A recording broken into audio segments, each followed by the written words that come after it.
kamu jangan ingat yang kami tak boleh berperang dengan kamu. Dengan Malaysia ni, ya, yang menjadi adik-beradik kandung ni, saudara kandung kami, satu agama, satu bangsa ni pun, kami boleh berperang jika menjejaskan keselamatan dan maruah Indonesia. Sulu tahu Mat Pekan akan buat silap Firdaus Zulkifli. Ya, saya ni dah kata, saya kenal waris suluk ini, dan saya pun pernah membuat projek underground di selatan Filipina itu waktu saya dalam Biro Antarabangsa Pemuda UMNO Malaysia. Firdaus Zulkifli, tak ada siapa yang suruh kau sayang UMNO ni. Saya pun tak sayangkan UMNO ni. Saya sayangkan UMNO ni perjuangan. Pada saya perjuangannya baik. Tapi sekarang keadaannya dengan dua lembaga hitam dalam UMNO ni menyusahkanlah sikit. Alah, UMNO sampai sekarang tak ada foundation. Tak gila babi punya parti. Patut UMNO ni daripada dulu tu dah ada foundation. Yayasan yang mana milik UMNO. Ada dulu Yayasan Gerak Bakti, dah disakau oleh pemimpin masa itu. Baiklah, Mat Pekan, Mat Ponorogo ni dituduh oleh mahkamah buruk baik Mahathir. Kita terima kasih dengan Dr. Mahathir. Dan kerajaan PH dulu ambil tindakan kepada dua mat ni, Mat Pekan dan Mat Ponorogo. Kuang-kuang kita nampak cerita yang sebenar. Kalau tak kita ditipu bertahun-tahun berzaman-zaman oleh dua ekor mat ni. Alhamdulillah. Soal tak bersetuju dengan Dr. Mahathir itu soal lain. Tetapi Dr. Mahathir telah melakukan yang terbaik, mendedahkan wajah yang sebenarnya Mat Pekan dan Mat Ponorogo ni.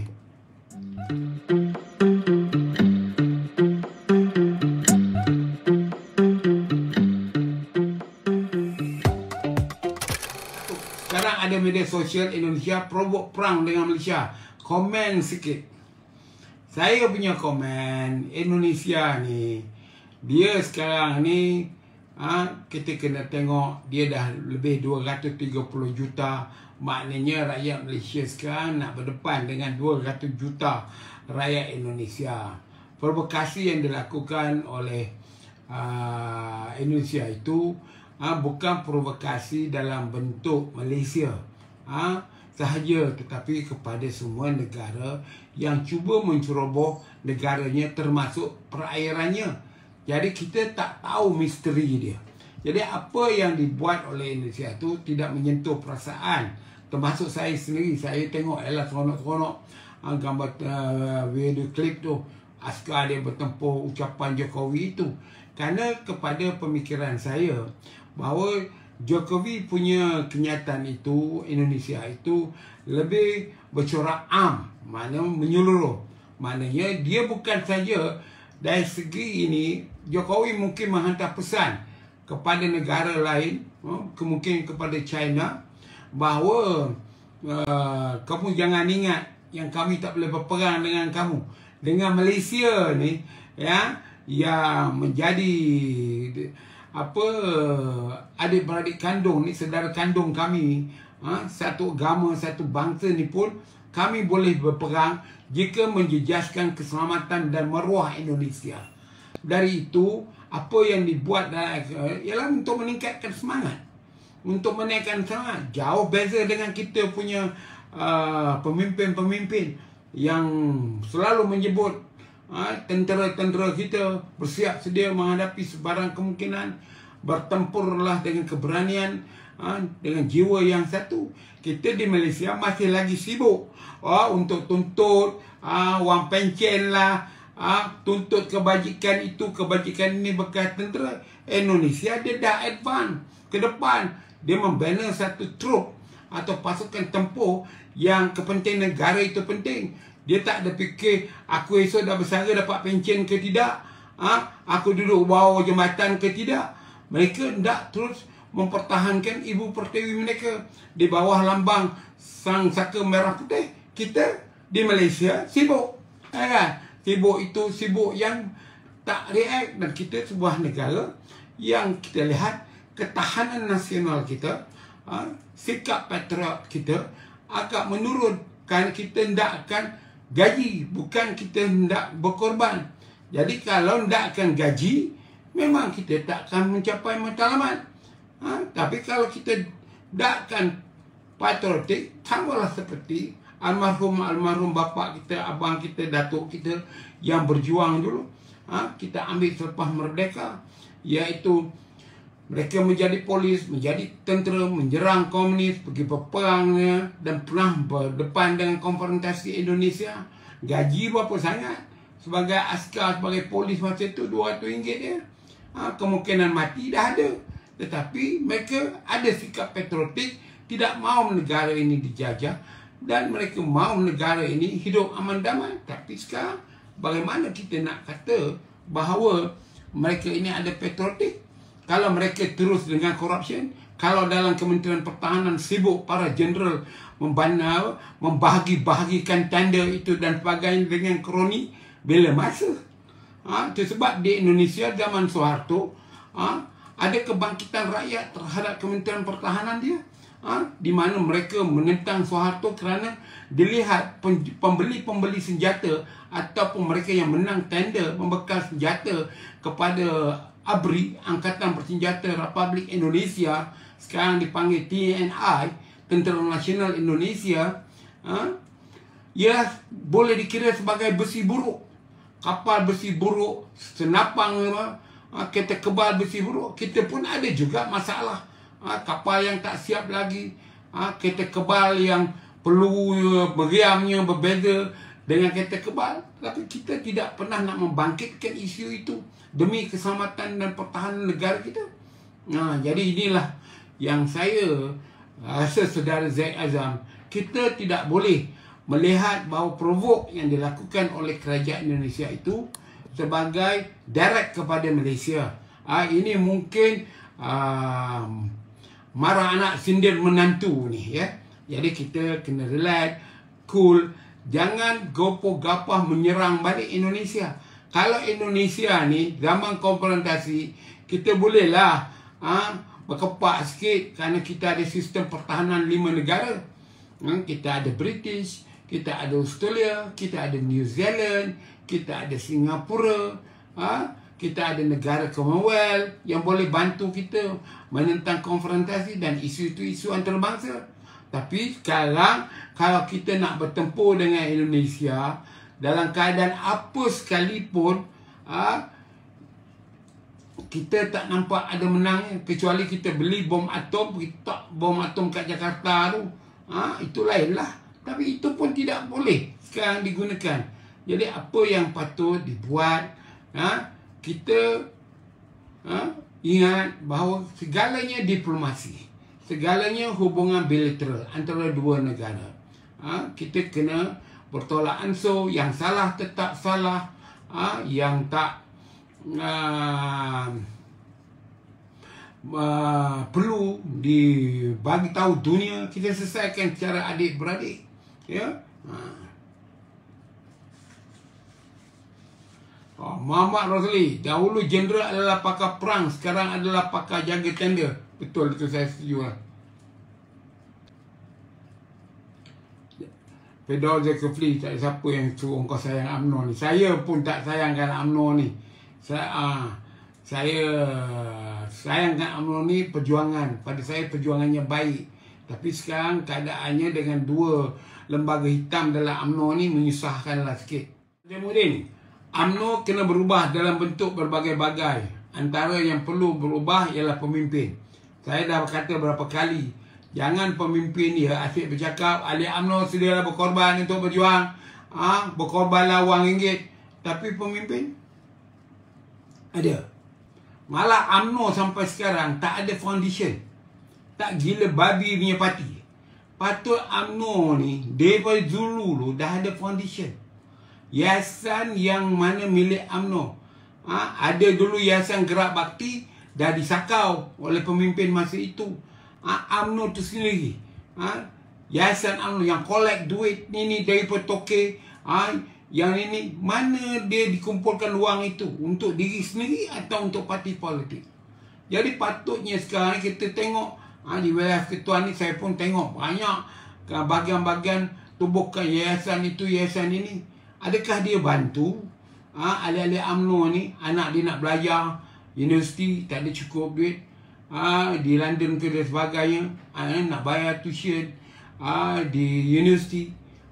Kita tak ada jalan lain. Sulu tahu Mat Pekan akan buat silap Firdaus Zulkifli.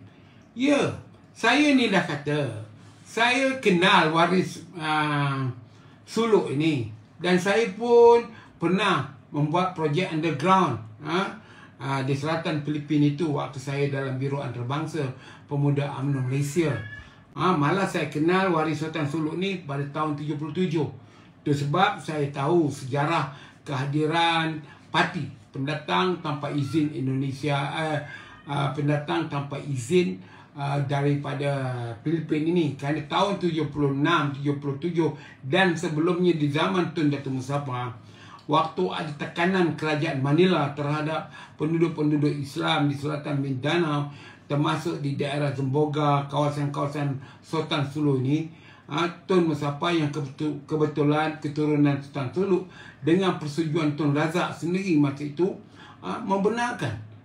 membenarkan orang Filipina ini masuk ke Sabah untuk melindungi diri, kerana formula yang digunakan masa itu ialah takut bahawa golongan ini akan pupus. Memang kita punya teori dulu simple, biar dia besar di Sabah, kita bagi dia makan, bagi dia kedudukan, lepas tu kita hantar dia balik ke Sabah untuk ke Suluk untuk menjaga kepentingan negara dia.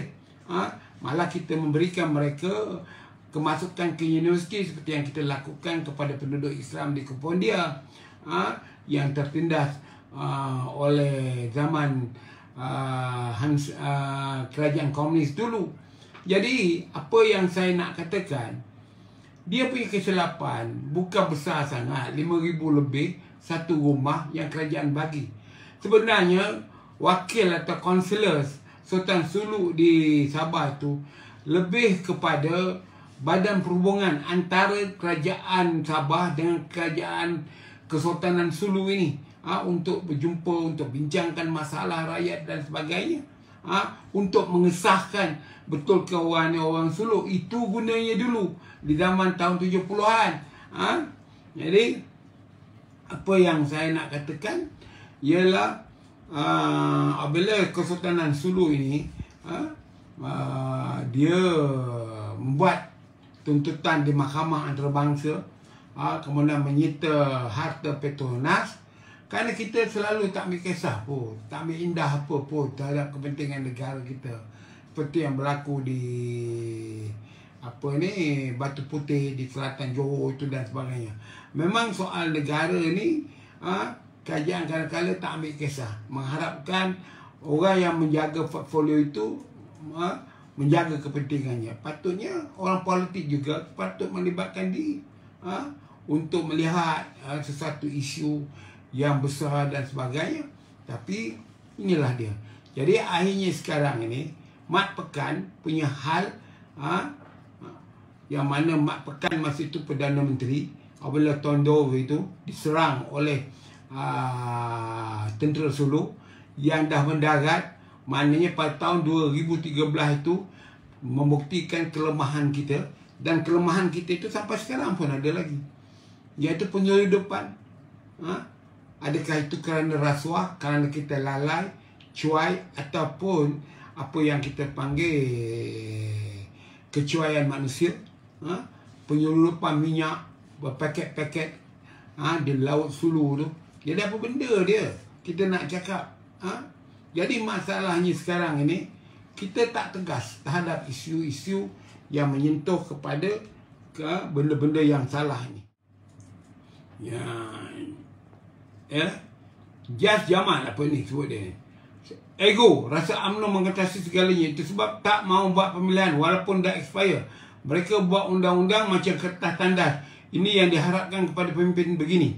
Yes, pemimpin UMNO ni sebenarnya banyak orang tanya saya, kenapa you marah sangat pemimpin UMNO ni? Saya jawab mudah. Saya berada di zaman Tengku, jadi ahli UMNO. Kemudian dia letak jawatan 71 Tun Razak. bapa kepada Najib sekarang. Mat pekannya bapa tu. Sebab saya selalu kata, kalau dibandingkan Tun Razak dengan Mat Pekan ni, nak kata planet Marikh dengan bumi tu susah nak percaya. Tapi antara matahari dan bulan pun tak mungkin lah. Senang lah. Antara nak tengok jarak dia, antara awan dengan Najib dengan Mat Pekan ni, pun tak boleh kita nak bandingkan Tun Razak itu. Itu sebab saya ambil kemudahan bau ketiak Najib Tun Razak pun tak ada pada Mat Pekan ni. Bau ketiak Tun Razak, kalau kita cium bau ketiak Tun Razak, kemudian kita cium ketiak Mat Pekan ni, bau Tun Razak tu tak ada. Tak ada, jauh. Jadi patutnya panggil, kita bincang. Jangan asyik kamu di kalangan tompolok-tompolok kamu yang bergelar, yang berhormat, yang bergelar Datuk Seri. Cuba tanya Akar Rumbi punya pandangan. Apa pandangan Akar Rumbi? Apa pandangan orang yang biasa, yang ada pengalaman? Baiklah, Mat Pekan, Mat Ponorogo ni dituduh oleh mahkamah buruk baik Mahathir. Kita terima kasih dengan Dr. Mahathir. Dan kerajaan PH dulu ambil tindakan kepada dua mat ni, Mat Pekan dan Mat Ponorogo. Kuang-kuang kita nampak cerita yang sebenar. Kalau tak kita ditipu bertahun-tahun, berzaman-zaman oleh dua ekor mat ni. Alhamdulillah. Soal tak setuju dengan Dr. Mahathir itu soal lain. Tetapi Dr. Mahathir telah melakukan yang terbaik, mendedahkan wajah yang sebenarnya Mat Pekan dan Mat Ponorogo ni. Ridwan kata haramkan je parti UMNO ni, merapu je, tak boleh mat. Rasional lah. Ini bukan milik seorang. Yang menyebabkan merapu ni dua ekor lembaga hitam tu lah. Kami orang semua tak mengapu.